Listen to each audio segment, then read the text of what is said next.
Have you ever noticed this pattern? You stretch, you crack your neck, you do your exercises, you feel looser for a little while, and then your body goes right back to the same tension, tightness, or pain again. A lot of people think this means that they're still weak or they aren't stretching enough. But there's a better explanation why your body never learned how to keep the change. One of the biggest misunderstandings in rehab is that if something helps temporarily, it automatically creates lasting change. Those are two very different things. Almost anything can create temporary relief. Stretching, manual therapy, activation drills, massage, foam rolling, and a lot of times those things are generally useful. But temporary improvement does not automatically mean your nervous system integrated a new movement strategy. In order to create lasting change, your body needs to understand when those muscles need to work, what muscles work together, and when challenged, continue to use the right group of muscles. We don't think about how we move, and we shouldn't have to. Your body has a set of defaults to make all this easier for how it functions. We need to retrain those defaults. We can give the body clues through sensing where pressure is in the body, what muscles are working, and learning to pair groups of muscles and sensory cues together. Your body is constantly trying to solve one big problem. How do I create stability and function with the least amount of threat? Over time, your nervous system develops preferred strategies. These patterns become automatic function. So even if some input changes tension or reduces pain temporarily, your body often defaults back to the old strategy afterwards because those same defaults are there. So how do we change this? First, we need to be able to turn off the muscles that are working too hard. If we don't, we just layer activation on top of dysfunction.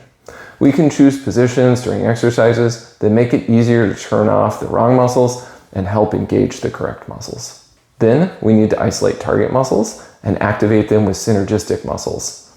A lot of rehab does the isolation and activation part well, but it often misses turning off the overworking muscles and it misses integration. What muscles need to work together? We need to know how, when, what does each muscle actually do. When you do something like a clamshell, if you do it correctly, you activate your glute max. If done incorrectly, you might bias your piriformis or deep rotators, your IT band or outer thigh, sometimes your hip flexors, which is often just recreating the same pain pattern you're already in. But even if you can engage your glute max, it doesn't mean your brain knows that glute max needs to help rotate your pelvis, not just your femur.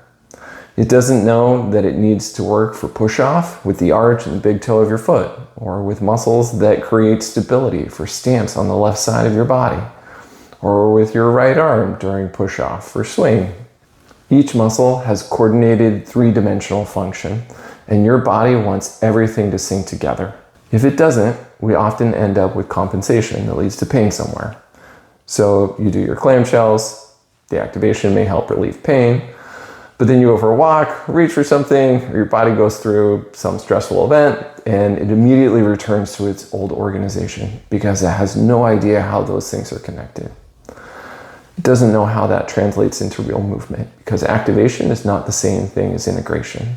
Your body needs automatic access without conscious effort. That's what the right type of training can create. That's what allows changes to stick. Real life is automatic. Your body falls back to whatever it trusts the most, and building that trust requires specific training. If you feel like your symptoms always come back, your exercises only help temporarily, or adjustments never seem to last, it doesn't necessarily mean your body's broken. It may just mean your body never fully integrated the change.